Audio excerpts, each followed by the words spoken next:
a circulação, né? Eu queria que você falasse um pouco, porque a circulação, ela piora agora no inverno? Tem que ter uns cuidados especiais aí, Cristina?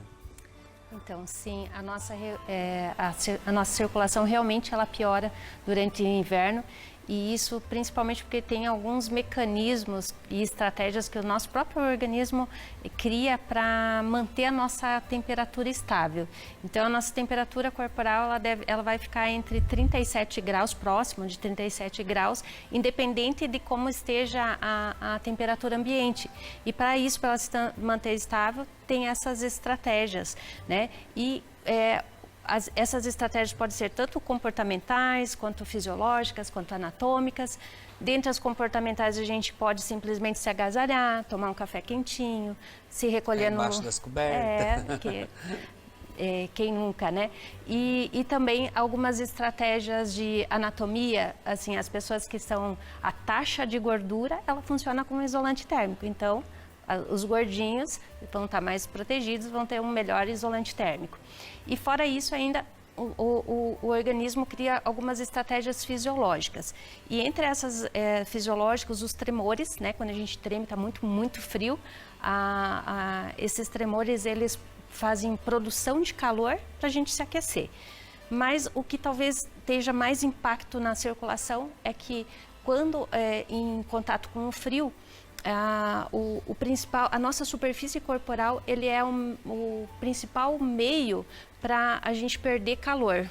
Então, uma das primeiras estratégias é reduzir a quantidade de sangue que vai para os vasos superficiais da nossa pele, deixando a nossa pele mais arroxeada, mais fria, mais pálida, e isso piorando a circulação das nossas extremidades, né? Claro, existem outros fatores também.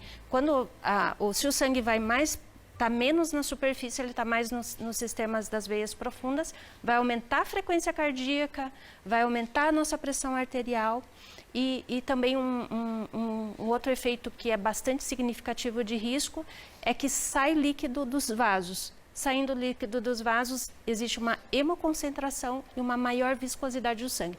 Então, todos esses fatores levam à piora, principalmente de problemas circulatórios já existentes e também aumenta o risco cardiovascular.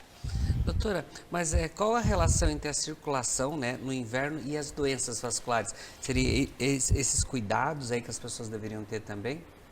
Então, assim, só para contextualizar, a gente tem alguns estudos, tem um estudo que foi feito em Portugal que mostrou que existe um aumento de até 38% na incidência de tanto infarto agudo do miocárdio quanto AVC nas épocas mais frias do ano.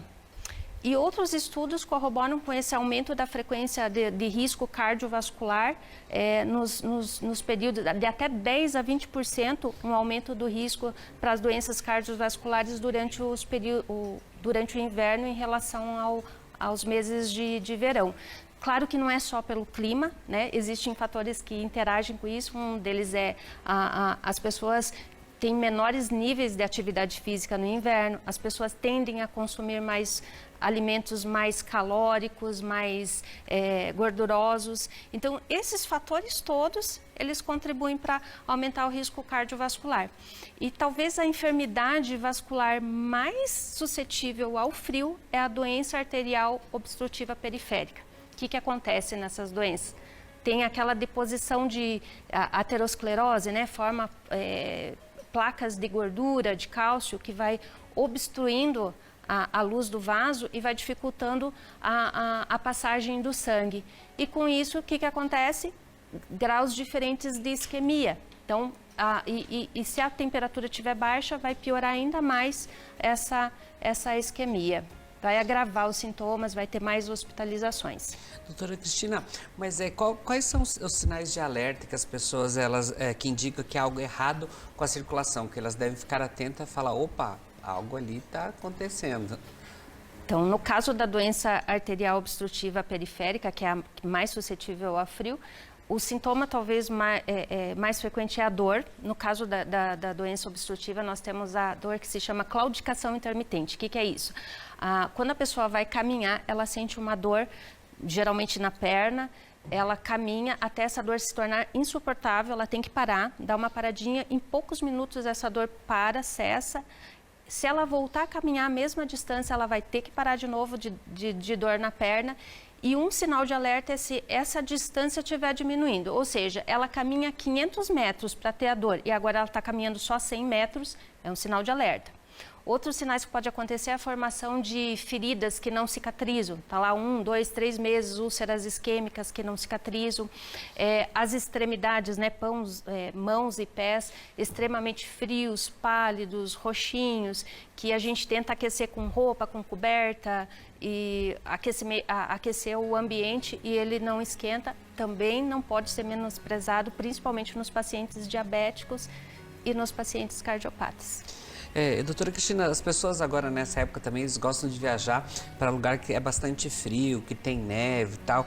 Para viajar para essas regiões também precisa ter um cuidado especial a mais? Eu acho que precisa ser redobrado, né? Para minimizar o impacto do frio para a circulação. Quem já não ouviu falar dos alpinistas, né? Queimadura pelo frio, que perdeu necrose de dedo, de nariz, que até teve às vezes que amputar uma perna por consequência do frio extremo. Então, nessa época, a gente tem que se agasalhar melhor, vestir-se adequadamente, né? Roupas quentes, roupas impermeáveis, proteger as extremidades, né? Isso também, né, doutora? Sim, e tem até aquele pessoal que usa roupas em camadas, né? Quando você usa várias camadas de roupa, você mantém uma pequena camadinha de ar que faz reter melhor o calor. E também proteger, né? Calçados impermeáveis, luvas, gorros, o que tiver disponível. Pra ajudar. Serve, ajuda.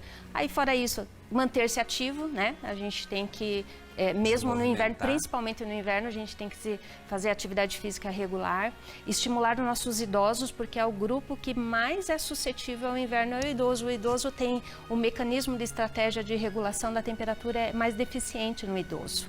O idoso, ele responde menos às temperaturas extremas, tem mais risco de hospitalização, tem mais risco de mortalidade nessa faixa etária, então a gente tem que estimular o nosso idoso a caminhar.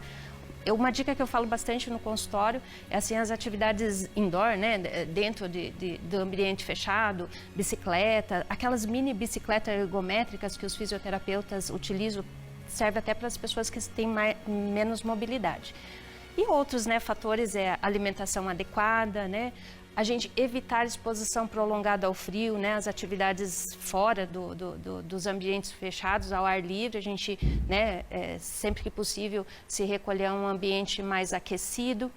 Aqui eu também, uma coisa que eu recomendo no consultório é evitar sempre que possível o uso de bolsas quentes direto na pele ao dormir, né? Já aconteceu de paciente dormir com bolsa de água quente lá na perna, no pé, fazer úlceras necróticas e chegar a ter que amputar o dedo, assim, eu já tive paciente, então é uma coisa que eu peço para evitar, porque esses pacientes normalmente já têm uma alteração da sensibilidade, eles não têm a mesma sensibilidade, então o risco é maior.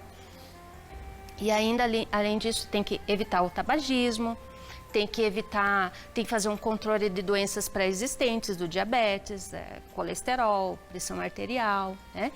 E outra coisa importante é beber muita água. A gente, no inverno, mesmo que a gente não sinta sede, porque no inverno a gente vai sentir menos sede ainda, que a gente transpira menos.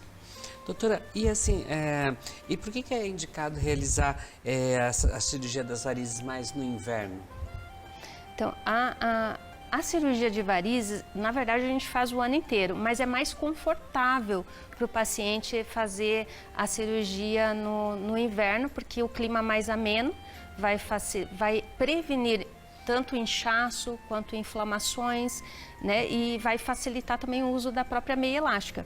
No inverno a gente tende a usar roupas mais compridas, então facilita a recomendação de evitar a exposição solar. E menos inchaço também significa menos dor no pós-operatório, menos inflamação, uma recuperação melhor, uma cicatrização melhor. Então, o inverno realmente é considerado a melhor época para tratar as varizes. Doutora, outra coisa, a medicina também está cada vez mais aperfeiçoada nesse caso de cirurgia, né? Queria que a senhora falasse um pouquinho, até como ela é feita também, né? Aí a gente estava vendo algumas imagens ali também, se pudesse explicar para a gente. Então, claro, a cirurgia de varizes teve vários avanços agora, não vieram para substituir, mas sim para agregar, para melhorar os resultados, e um desses avanços é os métodos de tratamento de termoablação das veias safenas, em que a gente utiliza um catéter. A gente passa um catéter dentro da luz da veia safena, esse catéter vai emitir ondas de calor que vão cauterizar e secar a veia safena, ao invés de retirá-la como era feita na cirurgia convencional. E isso tem o intuito de tornar o procedimento menos agressivo, menos invasivo, com formação de menos hematomas, menos dor e um tempo menor de recuperação no pós-operatório. Isso é importante também, esses cuidados. Doutora, mas até para a gente finalizar aqui, eu queria que a senhora desse umas dicas para a gente de como manter a saúde da circulação, os cuidados. Você falou ali que o tabagismo é uma das importantes ali também, mas tem mais dicas também. Tem, né? hábitos de vida saudável, com certeza, todos, né?